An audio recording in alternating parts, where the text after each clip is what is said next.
Kinetic energy क्या होती है? Kinetic energy is energy due to motion. तो इसमें मोशन क्या होता है? हमारे पास देखो, मान लो ये रॉड थी, ऐसे थी कहीं पे, और वो इस तरीके से अब आ रही है, तो इसमें कुछ इसकी एंगुलर वेलोसिटी भी होगी। अगर इसके मैं सेंटर ऑफ मास की बात करूं तो इसकी कुछ इस तरफ वेलोसिटी भी होगी, है ना, इस तरीके से ओमेगा, और यहाँ पर होगी हमारे पास कुछ वेलोसिटी वी। अगर मैं इसकी काइनेटिक एनर्जी की बात करूं, पहली बात तो काइनेटिक एनर्जी मुझे हर एक पार्टिकल की कलेक्ट ऐड करनी चाहिए। यहाँ पर इसकी कुछ वेलोसिटी होगी, इसकी कुछ इधर वेलोसिटी होगी, इसकी वेलोसिटी होगी, इधर वाली की वेलोसिटी ज़्यादा होगी, इन सब की कुछ वेलोसिटीज़ होंगी, सबकी थोड़ी थोड़ी काइनेटिक एनर्जी होगी, और फिर मुझे इसको इंटीग्रेट करना चाहिए, यानी सबकी काइनेटिक एनर्जीज को मुझे ऐड कर देना चाहिए। तो उससे मेरे पास टोटल काइनेटिक एनर्जी का रिजल्ट आने वाला है। अब ऑब्वियसली वो बार बार इंटीग्रेट करेंगे हम, तो हमारे लिए चीज़ें मुश्किल हो जाती थी। तो उसके कुछ रिजल्ट इस तरीके के निकल के आते हैं कि आप इसकी काइनेटिक एनर्जी को बहुत ही सिंपल दो तरीकों से लिख सकते हो। दो तरीके क्या है?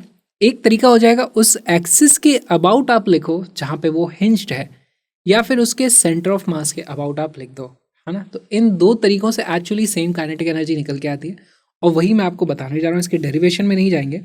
हम लिख सकते हैं kinetic energy is equal to half M V square plus half I omega square. ये काइनेटिक एनर्जी को आप लिख सकते हो अबाउट हिंज और सेंटर ऑफ मास। ये आपको सिर्फ तभी फॉर्मूला लगाना है, हर जगह मत लगाना, नहीं तो गड़बड़ हो सकती है। ओके, तो अब मान लो हमें एक ये केस इस तरीके से गिवन है, तो हम दोनों तरीके से इसकी काइनेटिक एनर्जी लिखने की कोशिश करते हैं। पहले मैं लिखूंगा about hinge. About hinge, hinge के अबाउट देखो, मुझे काइनेटिक एनर्जी किस तरीके से लिखूंगा, मैं सिर्फ हाफ आई ओमेगा स्क्वायर वहां पर लिखता हूँ, हाफ एम वी स्क्वायर, क्योंकि हिंज रुका हुआ है, वो वाली वैल्यू जीरो हो जाएगी, है ना। काइनेटिक एनर्जी की वैल्यू हो जाती है half M V square plus half I omega square. Velocity की वैल्यू है यहाँ पर ज़ीरो, क्योंकि हिंज रुका हुआ है, तो मुझे सिर्फ हाफ आई ओमेगा स्क्वायर लिखना है। अच्छा, मोमेंट ऑफ इनर्शिया की वैल्यू क्या हो जाएगी? देखो, मोमेंट ऑफ इनर्शिया जाता है, हाफ तो पहले से ही था, मोमेंट ऑफ इनर्शिया हो जाएगा, रॉड अब इस पॉइंट के अबाउट घूम रही है, तो वो जाता है M L square by three, तो उसके लिखेंगे हम M L square upon three times omega square. ये हमारे पास आ जाती है काइनेटिक एनर्जी। इसको आप सिंप्लीफाई कर लो तो ये आ जाता है M L square omega square divided by six. Same चीज़ हम करेंगे about centre of mass. Centre of mass के अबाउट आप काइनेटिक एनर्जी लिखोगे तो हो जाती है half M V square plus half I omega square. तो ये वैल्यू क्या हो जाएगी? Half into mass, velocity of centre of mass कितनी हो जाएगी? यहाँ पर देखो, ये लेंथ है एल, ये सॉरी टोटल लेंथ थी एल, ये वाली लेंथ है हमारे पास एल बाय टू। क्या मैं लिख सकता हूँ V is equal to omega into L by two? तो इसी को मैं लिख दूंगा omega into L by two का square plus half moment of inertia कितना होगा इस बार हम अबाउट सेंटर ऑफ मास लिख रहे हैं, तो मोमेंट ऑफ इनर्शिया इस तरीके से हो जाता है एम एल स्क्वायर बाई 12। यहाँ पे वैल्यू हो जाएगी M L square upon 12 times omega square. अब यहाँ पे आप देखो M omega L square, M omega L square, omega square L square, ये मैं कॉमन ले लूँ तो यहाँ आ जाता है M omega square L square. अंदर मेरे पास बचता है 1/8 प्लस 1/24, करेक्ट। अब इसी को मैं लिख सकता था 3/24, तो 3/24 प्लस 1/24 हो जाता 4/24, विच बिकम्स 1/6। इसकी भी वैल्यू आ जाती है M omega square L square upon 6। आप देखोगे दोनों से ही हमें सेम रिजल्ट मिल रहा है, और आप ये फॉर्मूला दोनों जगह लगा सकते हो, अबाउट हिंज और अबाउट सेंटर ऑफ मास।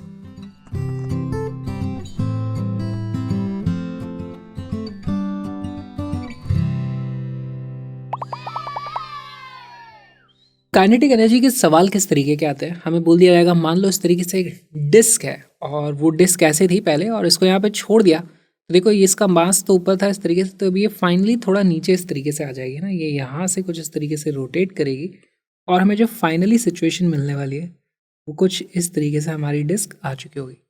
जब वो यहाँ आएगी तो इसकी इस तरफ कुछ ओमेगा होगी, है ना, तो हमें वो बताना है ओमेगा कितनी होगी। तो देखो इसका जो सेंटर ऑफ मास है अभी वो यहाँ था, बाद में जब वो नीचे घूम के आ जाएगी तो सेंटर ऑफ मास नीचे आ जाएगा। तो ये वाला जो डिस्टेंस है, अगर ये डिस्टेंस था r/2, ये डिस्टेंस था r/2, तो ये डिस्टेंस हो जाता है r। यहाँ पे हम क्या कर देंगे, mgr which is work done by gravity is equal to kinetic energy. अब इस काइनेटिक एनर्जी को लिखने के अगेन मेरे पास दो तरीके हैं, या तो मैं अबाउट सेंटर ऑफ मास उसको लिखूं, या फिर मैं अबाउट जो हमारा एक्सिस है उसके अबाउट भी मैं उसको लिख सकता हूँ। तो मैं दोनों तरीके से इसको सॉल्व करने की कोशिश करता हूँ। तो काइनेटिक एनर्जी की वैल्यू कितनी हो जाएगी, पहले मैं कर लेता हूँ about hinge, HING। About hinge मैं लिख सकता हूँ kinetic energy is equal to सीधे सीधे हाफ I ओमेगा स्क्वायर।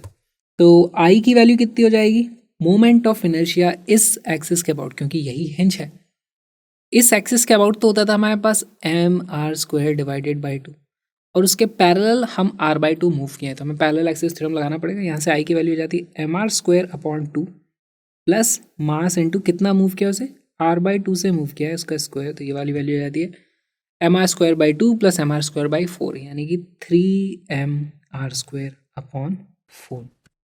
ठीक है, तो हमारे पास वैल्यू हो जाती है mgr is equal to half into moment of inertia की वैल्यू है 3/4 mr² I इंटू ओमेगा का स्क्वायर। यहाँ पर आप देखोगे कि m से m कट जाएगा, r से एक r कट जाएगा, हमारे पास जो ओमेगा की वैल्यू आने वाली है वो आ जाएगी 8g/3r का under root. This is the answer की फाइनली इसकी ओमेगा कितनी होने वाली है। अब सेम कैलकुलेशन हम करेंगे about centre of mass kinetic energy को कंसिडर अगर मुझे करना है तो, अबाउट सेंटर ऑफ मास। अब मैं काइनेटिक एनर्जी को क्या लिखूंगा, काइनेटिक एनर्जी हो जाएगी half into m into VCm का square plus half I omega का स्क्वायर। अब देखो ये यहाँ से हिंज इस तरीके से था और ये नीचे आ जाएगी, तो यहाँ से इस तरफ हमारे पास कुछ वेलोसिटी होगी उसकी, राइट। तो वो वेलोसिटी को मैं ओमेगा की टर्म्स में लिख सकता हूँ। ओमेगा है हमारे पास, ये डिस्टेंस है r/2, तो मैं क्या लिख सकता हूँ, VCm is equal to omega into r/2। तो ये मेरे पास कुछ वैल्यूज आ गई। मास हमारे पास m है ही सही, इस बार मोमेंट ऑफ इनर्शिया कौन सा लेंगे, about centre of mass. I की वैल्यू कितनी हो जाती है mr²/2, सीधे सीधे I सेंटर ऑफ मास हमें लेना है। वैल्यूज रखना शुरू करो, तो काइनेटिक एनर्जी की वैल्यू हो जाएगी mgr जो कि वर्क डन बाय ग्रेविटी था is equal to kinetic energy. Kinetic energy की वैल्यू रखूंगा मैं हाफ, और मास की वैल्यू है मास, वेलोसिटी की वैल्यू है ओमेगा r/2, उसका स्क्वायर करना है मुझे, तो omega r²/4 plus half into mr²/2 into omega का स्क्वायर। यहाँ से आप देखोगे कि m सारे कट जाते हैं, एक r भी हमारा इस तरीके से कट जाएगा, और डिनोमिनेटर में यहाँ पर 8 है, यहाँ पर 4 है, तो इसको भी 2 से मल्टीप्लाई डिवाइड कर दोगे तो हमारे पास वैल्यू हो जाती है omega is equal to 8g/3r का under root. Again it is the same result, तो आप इसको दोनों ही तरीक़ों से सॉल्व कर सकते हो, कोई सा भी आंसर आ जाएगा। अब आपको देखना है क्या आपको आसान पड़ा, आपको ये आसान लग रहा है ये यूज़ कर लो, आपको ये आसान लग रहा है ये चीज़ यूज़ कर सकते हैं।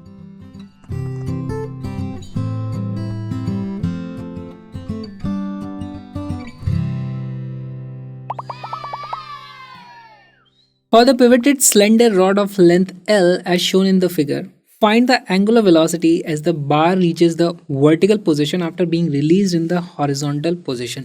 तो हमारे पास यहाँ पर एक रॉड थी इस तरीके से, M और L उसके क्रेडेंशियल्स हैं, और उसको छोड़ दिया है तो यहाँ से इस तरीके से आती है। देखो इसका जो सेंटर ऑफ मास होगा पहली बात तो वो यहाँ कहीं होगा, यहाँ से वो इस तरीके से आएगा, इस तरीके से यहाँ से सर्कुलर मोशन करते इधर आ जाएगा, इसकी इस तरफ कुछ वेलोसिटी होगी, या फिर मैं बोल सकता हूँ इसकी कुछ इस तरफ ओमेगा होगी। अच्छा वो कितना नीचे आया है हम लिख सकते हैं work done by gravity will be equal to change in kinetic energy. Initial kinetic energy 0 थी तो वो जाएगा काइनेटिक एनर्जी फाइनल।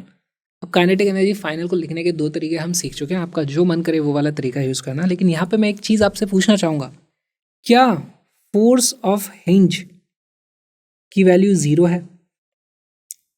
हिंज ने कोई फोर्स लगाया इस पर कि नहीं लगाया? ज़रूर लगाया होगा, है ना। हिंज ने फोर्स लगाया तो फोर्स हिंज की वैल्यू 0 नहीं है, लेकिन हिंज मूव नहीं कर रही, तो वो कितना भी फोर्स लगा ले वो वर्क डन नहीं कर सकती, क्योंकि वर्क डन के लिए फोर्स के साथ साथ डिस्प्लेसमेंट होना भी ज़रूरी होता है। तो वर्क डन बाई जो हिंज होगा उसकी वैल्यू डेफिनेटली 0 होगी। इसीलिए हम लिख सकते हैं सिर्फ gravitational work done is equal to change in kinetic energy. Video को पॉज करो, क्वेश्चन को सॉल्व करो।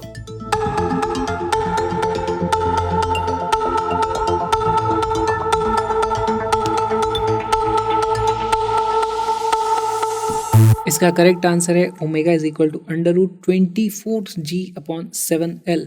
कैसे आया सॉल्व कर लेते हैं। हमारे पास देखो वर्क डन बाई ग्रेविटी कितना हुआ है, ये जो डिस्टेंस है ये टोटल लेंथ थी l, ये वाली है हमारे पास सिर्फ l/4, ये वाली भी है l/4, ये सेंटर ऑफ मास था ना, तो ये जो आया है नीचे दिस लेंथ इज l/4। तो मैं लिखूंगा mg into l/4 is equal to half moment of inertia into सीधे सीधे मैं ओमेगा स्क्वायर करूंगा।